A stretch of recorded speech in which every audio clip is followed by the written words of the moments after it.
A lament in one ear, a song in the other. A podcast about Shivaun O'Casey and music, produced by Daniele Tort for the 2024 edition of the Shivaun O'Casey Festival, with the participation of Shivaun O'Casey, daughter of Shivaun, and Paul O'Brien, author of Shivaun O'Casey, political writer and activist. Careless of what any lofty mind may say, if anyone should... No, but I wrote a book called The Flying Wasp 25 years ago, and I sat down on that book, as far as I could credibly do it, my opinion as to what the drama ought to be. It ought to be, not in any particular sense, but in a general way. It ought to be a combination of all the arts. There ought to be music in it, and ballet in it, and of course dialogue in it, good dialogue in it, architecture in the form of the way in which the scene is constructed, scenic design, that's painting, every conceivable art that the human being knows should be crafted and intermingled and woven together in the drama. I tried to do that ever since I dropped off writing what was called realism, though honest to God, I don't know, and never did know, and never will know what exactly realism is. All the Ulster chiefs defending Nera from the Norman law, tone tossing on the sea and damning all its din. You just heard Shivaun O'Casey discussing how for him drama has to be multidisciplinary, and one of the items he mentions is of course music. I'm super excited about this project because we've got two amazing guests who bring a lot of information about a topic that's not often talked about, and that is the part that music plays in Shivaun O'Casey's work. I had a chat with Shivaun O'Casey on the phone and in person with Paul O'Brien to get a better understanding of how Shivaun was able to use music in his plays and elsewhere to make powerful statements. So let's dive into this fascinating blend of family life, theatre, activism, and the music that ties it all together. First, I chatted on the phone with Shivaun. Hello, Danielle. I really wanted to get a feel for how musical the O'Casey family was. But first, Shivaun reminded me of the album The Green Crow Cause, released in 1979, which features music from the plays of Shivaun O'Casey. It provides much of the background music you hear in this podcast and offers a glimpse into the musical atmosphere that was an integral part of the development of Shivaun's earlier plays. Have you heard the Paul Brady CD of Shivaun's songs? I allowed, he was, it's a bit complicated. His producer was Shaun Murphy, and he had to get his permission, but he had died in order to redo it, because it was done ages ago. It was Paul Brady and Shaun Murphy. And of course, John Kavanagh sings all the songs. They're very interesting arrangements, which is nice. It brings it up to date sort of thing. I noticed when I was doing research for this project that the very few interviews we have from Shivaun are often punctuated by an odd song. Here he is singing with Barry Fitzgerald. And I think it's nearly time we took a little rest and heralded the rest with a drink. But before we do that, I'd love you to give a little tinkle to that song that you used to sing in the centre of the first act of the play. When the robins nest again. When the robins nest again, and the flowers are in bloom, When the springtime sunny smiles seem to banish all sorrow and gloom, then my bonny blue-eyed lad, if your heart be true till then, as promised he will come back to me when the robins nest again. Shivaun actually said that at some stage he did commit his memories to a Grundig tape recorder that was given to him as a present, and that this involved a large part of singing. He did some tapes in his later life when he really couldn't see very well with my mother. Was Bernard Miles's suggestion. He sent him this Grundig tape recorder. And Sean was never felt very good at doing this sort of thing. It was new to him, if you know what I mean. So he decided to base his memories on the songs throughout his life and in the plays.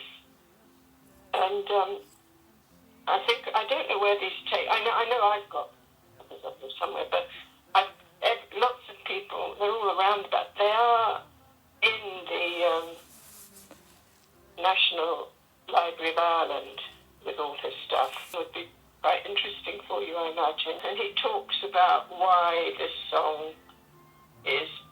singing this song and all about it, sort of thing. And singing seems to have been an important part of the creative process for Sean. Oh yes, he sung a lot. He sung a lot when, if he was quiet and didn't sing, you knew he was not exactly depressed, but wasn't working. He couldn't think what to do. As soon as he started singing, you knew, oh, jolly good, he's writing again, sort of thing. But back to the beginning. Before Sean wrote plays, he was writing ballads.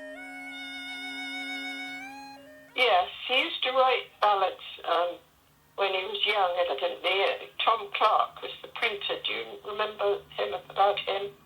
He was one of the people in the Rising, and he had a printing shop, I think. I think I've got the name right. And he would print these ballad sheets. There's a character in Dickens that does the same thing. In Our Mutual Friend, I think it's called. Anyway, so he used to write, they were sort of political, like the Grand Old Dame Britannia. Said the Grand Old Dame Britannia. That one in particular was very popular and had to have a second printing. Old Dame Britannia, he has finished what Wolfe Tone begun, said the Grand Old Dame Britannia. Those shinners through the country stock, and you hear of 67 and bachelor's walk. Did you ever hear such foolish talk, said the Grand Old Dame Britannia. I then asked her if the family was musical, and she talked about her mother. She had a very beautiful voice. She was a contralto, really, and one of the first jobs she ever got was as a soubrette in the D'Oyly Carte Opera. When Sean met her, she was with Charles B. Cochrane. He was one of the first people in England to have chorus lines, very famous chorus line, in musicals. She was a dancer and singer, and she gave it all up, obviously. Well, not immediately. She was in Mother of Pearl and Bittersweet and various things before she decided to give it up, having Brian and not being with him, my brother. She then shared a memory of Sean attending one of her school plays and hearing her sing a song that he had used in Juno. One of my memories of Sean is I was in an opera. This lady put operas on at our school when we were between 8 and 13, and it was the Troubadour, Verdi's, and I was playing Count de Luna. And, of course, the famous song in that is Home to Our Mountain. And Sean said, oh, that's in my play. And I said, oh. And then I later asked him why. And he said, well, they used to have opera companies going around, and people would pick up the songs and people would sing them. All those endearing young charms which I gazed on so fondly today were to fade by tomorrow and fleet in my arms like fairy gifts fading away. Thou would still be adored at this moment.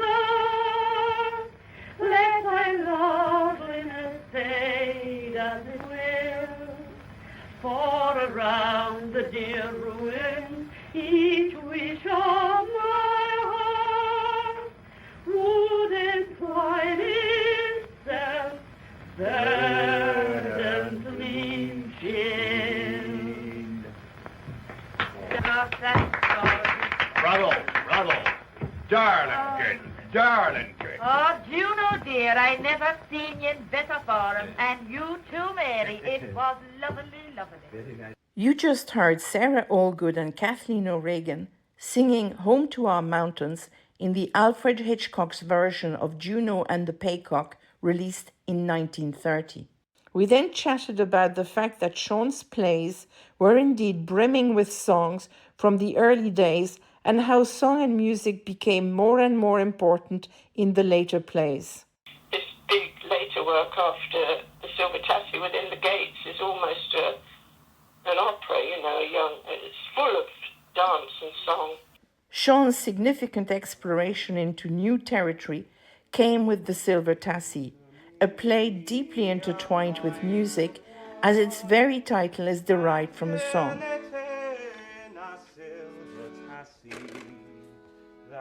He heard that being sung by a friend of his who was what was then called a coal factor. He was a merchant in coal. He was from Scotland, and he went into the office and he was singing, the Silver Tassie song. And Sean immediately asked him to sing the whole thing and wrote it down and then dashed home, and it was sort of what he was looking for is a sort of, what would you call it, a nucleus or something to do with the Tassie. It sort of all came in together. This piece marked a turning point in his creative experimentation, setting the stage for what would come next. We'll dive deeper into the Silver Tassie and Sean's later work in our discussion with Paul. But back to Sean singing in the home. The songs he would sing would be mainly he'd sing in Gaelic. The Bard of Armagh was one of his favourites. But the song he sang a lot to people who came at the table, and we'd all say, "Oh God, Sean." And then he'd sing not songs from his plays, but Irish folk songs. And my brother Neil, who died young when he was 21, was very interested in music and particularly into jazz. We would go and sit with him and listen to Leadbelly. Neil also liked Catherine Ferrier, is that her name? And he'd listen to her.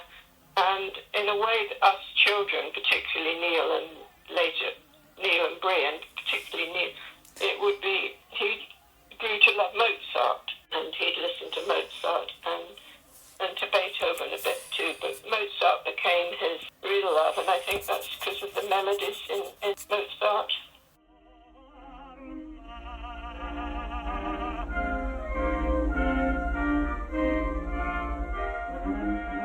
There was one final question that I believe would offer some valuable insight. I asked Shivaun if she felt that she herself was musically inclined. I'm not a musician in any sense of the word, but went to a school very near us because it had a music school up the road, and then it had a music summer school, and I heard and fell in love with Dietrich Fischer-Dieskau. And Benjamin Britten and Peter Pears came and everything, so it was all part of us, and Stravinsky visited, so just part of the atmosphere of the school, really, because it was run by this very wealthy American woman called Dorothy Elmhurst. And she loved music and she was able to instigate all these things. When I first said I loved only you, Nora, and you said you loved only me,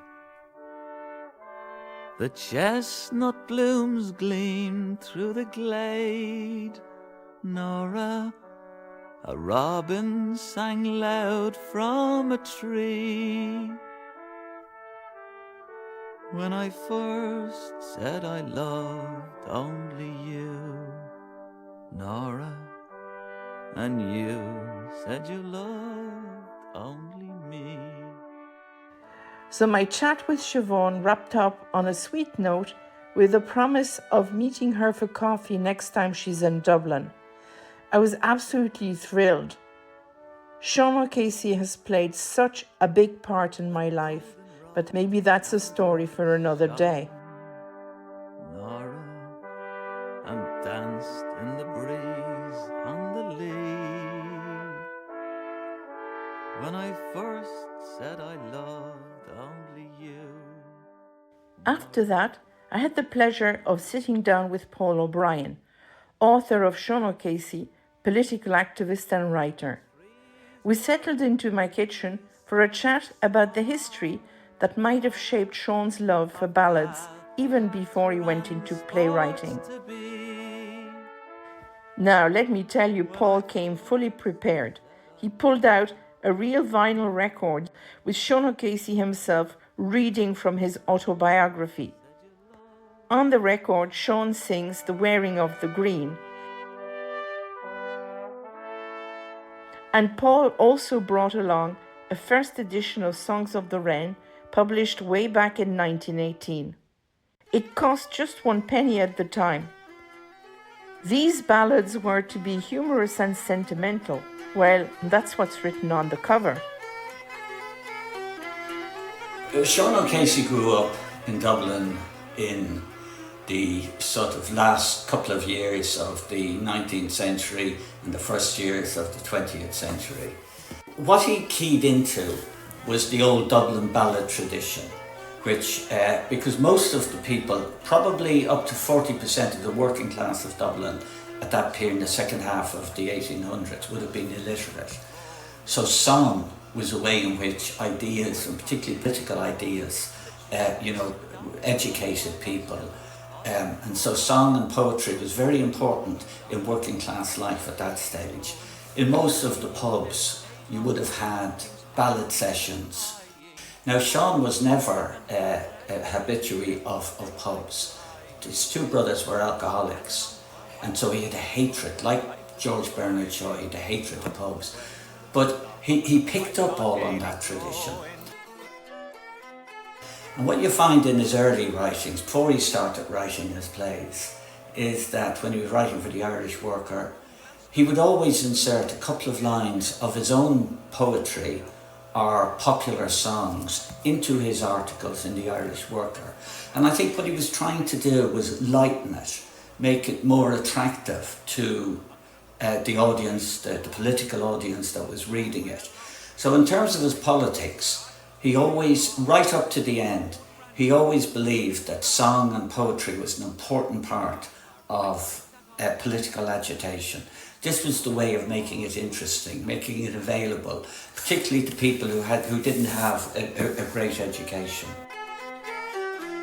So why was music so important to Shivaun's playwriting? And that spills over into his plays as well. O'Casey believed that laughter was important in great tragic drama, if you like, to leaven the tragedy, to break the tension of tragedy. Both Brett and O'Casey shared that. And so what you find in all of his plays, and particularly the later plays, song and music plays a very important part in the way the play develops. And in a whole number of plays, they end with a song. You have Keep the Home Fires Burning in The Plough and the Stars, The Rose of Tralee in Hall of Healing, Red Roses for Me in the play of the same name. Coat simple and her feet are but bare, and all that she has is but neat and scanty. But stars in the deep of her eyes are exclaiming, I carry a rich bunch of red roses for thee. No arrogant gem sits enthroned on her forehead, or hangs from a white deer for all men to see. But jeweled desire in a bosom so pearly carries a rich bunch of red roses for me. This is Kira Byrne's rendition of Red Roses for Me, at 2nd Avenue, Seville Place, for the East Wall History Group. This moment stands as a tribute to the enduring connection between music and history in this neighbourhood. 2nd Avenue is where Maura Keating, a young Catholic teacher, lived. She was O'Casey's first serious love.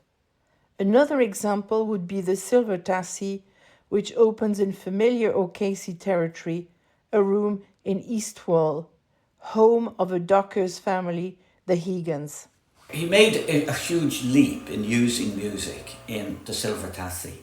In the second act of the Silver Tassie, it's almost exclusively in either religious chant or song.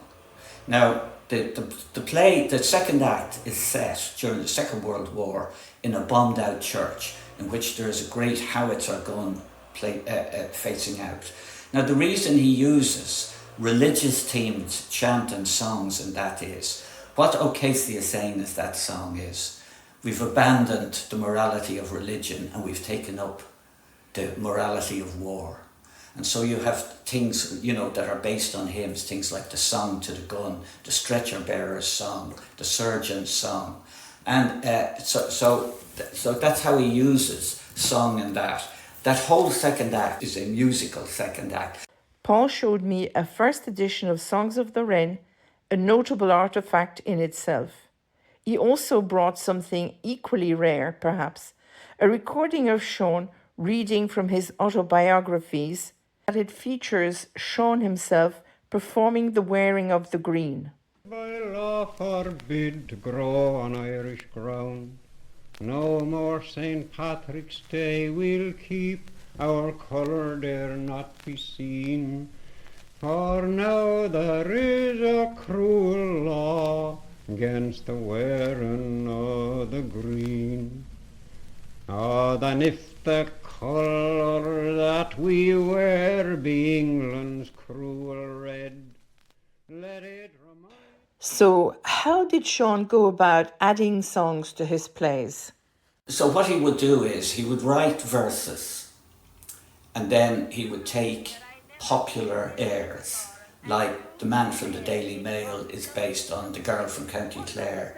The Semi-Demi song was based on The Wearing of the Green. He also used popular songs within his play. It would have been familiar to people at the time that he uses within the plays, either to make a point or to sort of, as I said, to break up the tension within the play.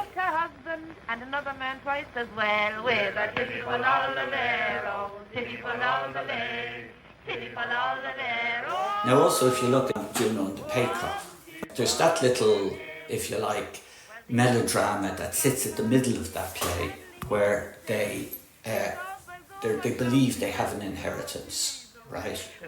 And one of the first things they buy is a gramophone and records. But in addition to that, they invite all their neighbours in to see this wonderful gramophone and listen to it. And they have a few drinks. And of course it develops into a sing-song.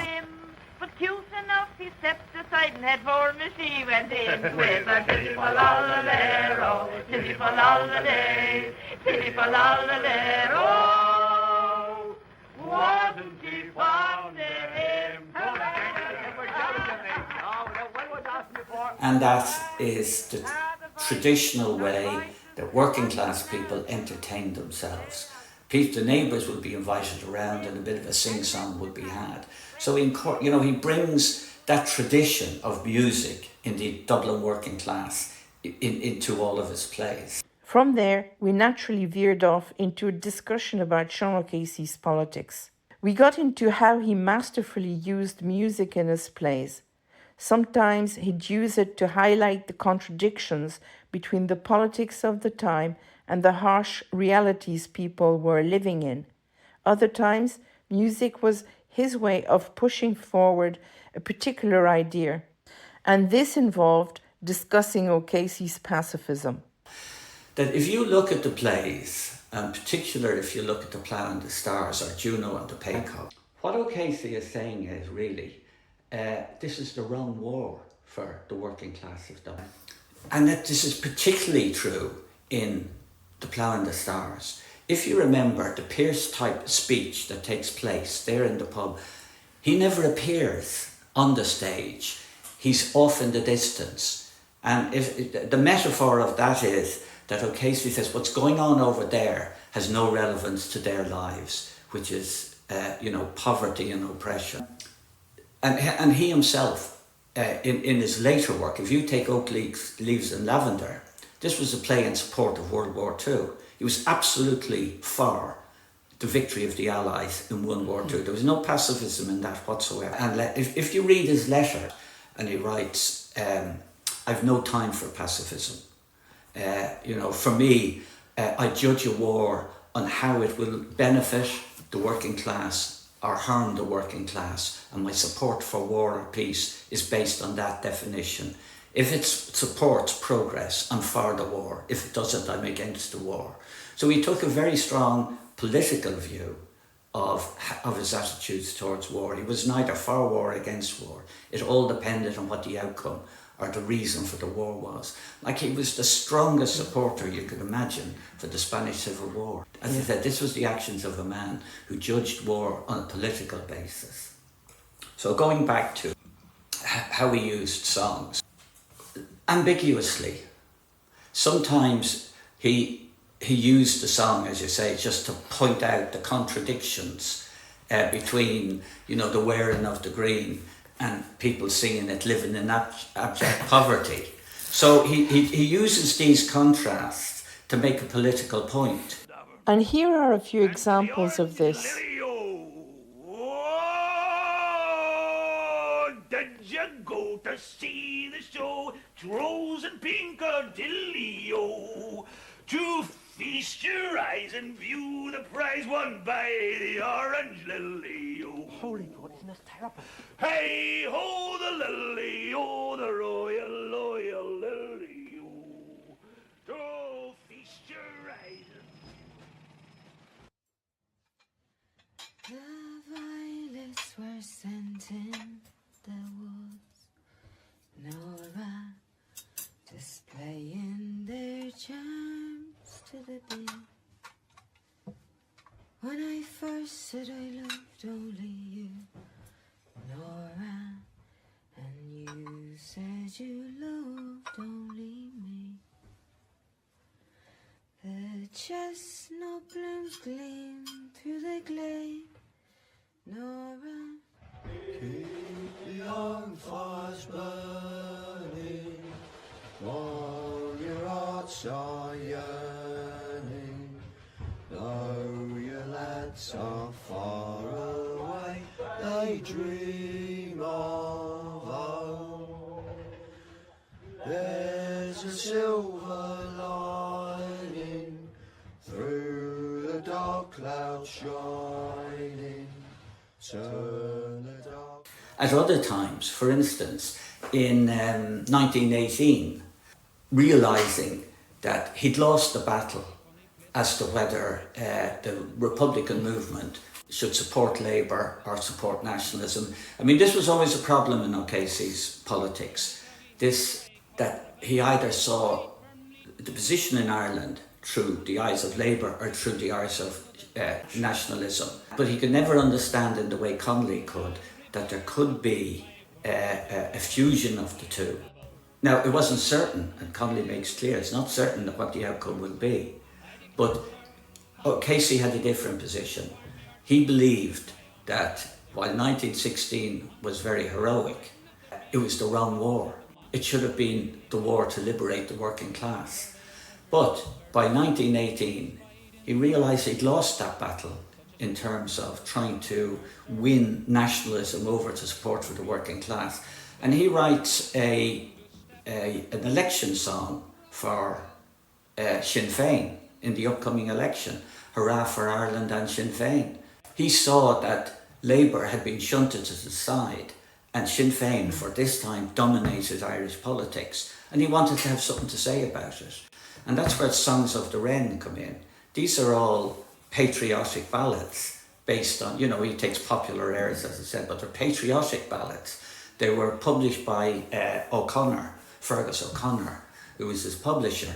Fergus O'Connor was a leading member of Sinn Féin, and O'Casey approached him, asked him would he publish these. They're things like, still one of his most popular political songs, The Man from the Daily Mail. I mean, it's a wonderful song. And interesting enough, it's a song that then gained traction during the Troubles in the North. Provisional Sinn Féin, it was sung all over the North, The Man from the Daily Mail. Every hen and jade is laying hand grenades over there, sir. I declare, sir, and every cock in the farmyard stock crows a triumph for the Gael. And it wouldn't be surprising if there'd be another rising, said the man from the Daily Mail. Every bird upon my word is singing treble, I'm a rebel. Every hen and jade is laying hand grenades over there, sir. I declare, sir, and every cock in the farmyard stock grows a triumph for the Gael. Before we wrap up, Paul circled back to something important. Even though Shivaun O'Casey wasn't a musician in the traditional sense, he was definitely a lover of music. This tied back nicely to what we had touched on earlier during my chat with Shivaun. Clearly, music played a huge part in his work. Now, he was very musical. He was the founder member of the St. Lawrence O'Toole Pipe Band, 1910 I think it was. And he played the pipes, but as everyone said, very badly. And he never really partook in the performances of the pipe band. Here is what Kit Casey had to say about his pipe playing. The sound of bagpipes in the house is disgusting. Mick had a gimlet and poured a hole in them so that, as he said, he'd never play the blasted things again. But he, if you like, was the manager of it.